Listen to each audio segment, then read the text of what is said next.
Boruto raised his katana, and the First Hokage's gaze met his, a clash of eras on the battlefield. How had he ended up here, ready for such an inhumane act, with the life of an icon in his hands? Time was crumbling, and history was about to be rewritten by a mission he never imagined receiving. Days earlier, an invisible rift began to tear through the very fabric of the ninja world. Memories of his friends, of places he knew, simply vanished, then returned, but different, leaving a trail of doubt and despair in his heart. The anomaly intensified with each passing moment, distorting the very fabric of space-time and threatening to devour everything Boruto knew, because the future was being erased. And he knew something terrible was about to happen. Then, the Council of Elders, enigmatic figures who guarded ancient secrets, summoned him. They revealed the shocking truth. The flow of time was unstable, and a gigantic paradox threatened to completely disintegrate the ninja universe. They explained that if nothing was done, there would be no more Konoha,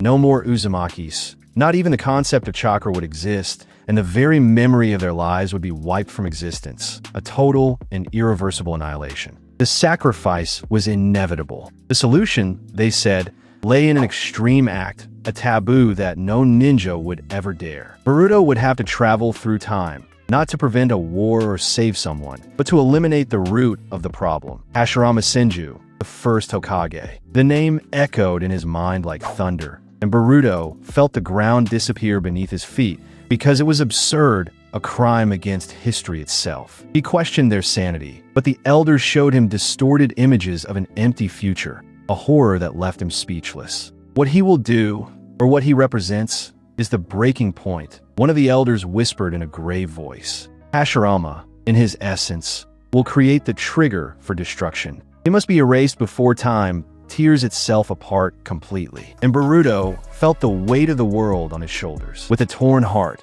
and thinking of Himawari and Sarada, he accepted, because there was no other choice but to watch everything disappear. An ancient scroll, pulsating with forbidden temporal energy, was handed to him to activate time travel. Boruto activated the seal, and the light blinded his eyes, carrying him to an unknown past and an uncertain future that depended on his hand, because he was about to become an assassin to save the world. The fate of the ninja era rested on his shoulders now. The golden light receded, and Boruto felt the ground beneath his feet, but it was a bare, different land. The air hid his face, dense and filled with the scent of damp earth and ancient trees, a smell he had never encountered before. He blinked, his vision blurred for a second, and then he grasped the magnitude of the journey. Because everything around was primitive and wild, a world without the technology and buildings he knew.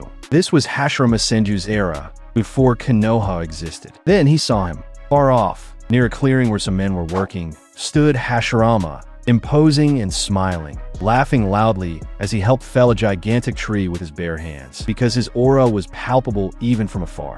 Boruto's heart froze. It was him, the Shodai Hokage, the man he was supposed to erase from existence. And a mission that seemed distant in the council was now a cruel and imminent reality. He could not fail. The forest was dense and dark, a perfect cloak for Boruto to hide and observe, and the weight of the katana on his back seemed to grow heavier with each breath. He needed to understand the enemy, but with each glance, the truth became more complicated. Every movement Hashirama made, every interaction with his companions, exuded a pure energy, that of a born leader, someone who inspired loyalty and hope, because he carried the promise of a future on his shoulders. This left Boruto even more conflicted, but something was wrong. Boruto's presence in the past, even in the shadows, began to generate a subtle distortion. Leaves near him trembled without wind, and an almost inaudible murmur seemed to echo from the very fabric of time, because reality was growing tired. He needed to act fast, find a moment, a weak point, before his own existence here further destabilized the timeline, and the entire future was rewritten in a way no one could predict. The clock was ticking.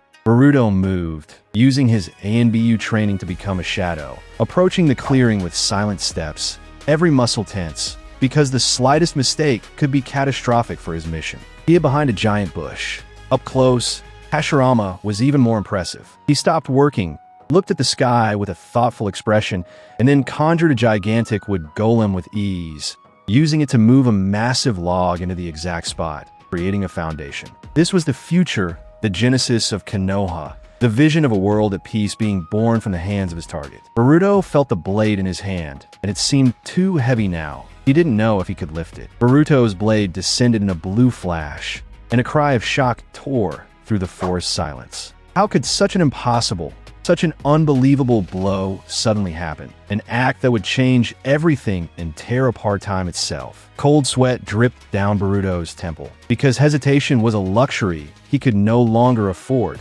Not now. The very fabric of reality trembled around him, demanding a swift decision. For every second of inaction meant the complete annihilation of everything. He closed his eyes for an instant, images of Himawari and Sarada burning in his mind, and the pain transformed into a cold, unshakable determination. With a leap that defied physics itself, Boruto burst from the shadows, a blue and black blur in motion, his blade forming a lethal and inevitable arc. Hashirama, still with his back turned, spun around at the very last millisecond, eyes wide with surprise, but it was too late for any reaction. The katana pierced, not flesh, but something that felt like strangely soft wood. The wood golem Hashirama had conjured to move the log collapsed into thousands of shattered splinters, and Hashirama himself fell to his knees with a dry thud and a hollow sound. Boruto expected to see blood gush, a cry of agony, but instead,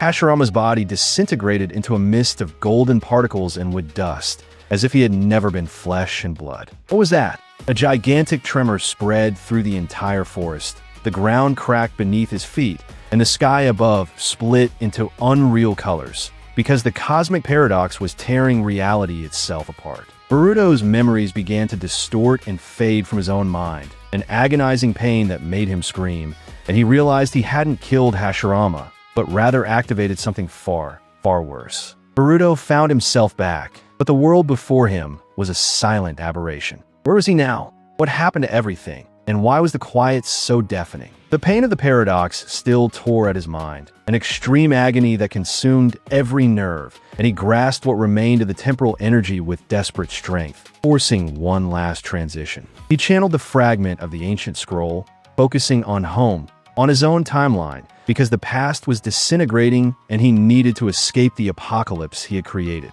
The journey was a blur of distorted lights and drawn-out sounds, a silent scream of time readjusting in a dangerous and unpredictable way, exacting its toll on his own flesh. He fell onto solid ground, but the air was heavy, devoid of life scent, only a metallic odor and ancient dust that permeated his lungs, a feeling of emptiness. When Boruto opened his eyes, he was in Konoha, or what appeared to be Konoha, a landscape of ruins, skeletons of twisted buildings, and a sky of somber gray-purple, eerily familiar. The silence was the most terrifying because there were no children playing, no sound of ninjas training, just the wind howling through the rubble of a dead civilization, his civilization. The Hokage's monument was still there, or what was left of it, because the faces were disfigured, unrecognizable, as if time had consumed even their memory, and Boruto felt a cold panic as he wondered about his father. Then he saw it. A figure moving in the shadows,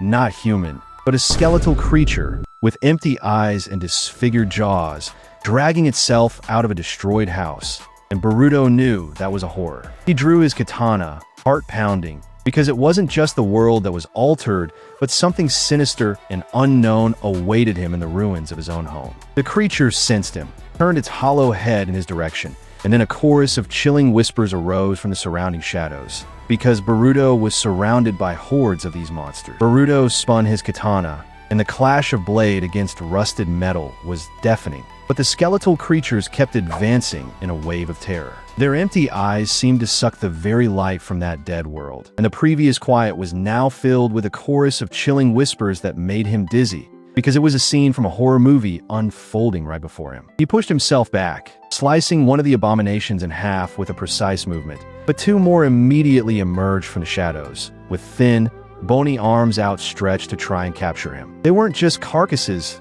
and Boruto felt the icy air they exhaled, a breath of death that raised every hair on his body, because he was fighting the impossible. With each strike, a piece of those things disintegrated into metallic dust and dark mist, but they regenerated, or more of them came. The ruins trembled with the intensity of the combat, and Boruto realized their strength wasn't physical, but rather a manifestation of the paradox he had created, because he was literally living a nightmare. He watched his shadow clones dissipate like dust, and then the truth hit him like a punch to the gut, because those creatures weren't alive, and they were the corrupted memories, the lost fragments of the timeline he had torn with his action. He wasn't fighting monsters, but the very consequence of what he had done. The deafening silence was the void left by the past he erased, and the agony in his mind wasn't just the pain of time travel, but the reverberation of reality itself screaming against his interference. He had destroyed one world to save another, but now he was trapped between the ruins of both, because this was his curse.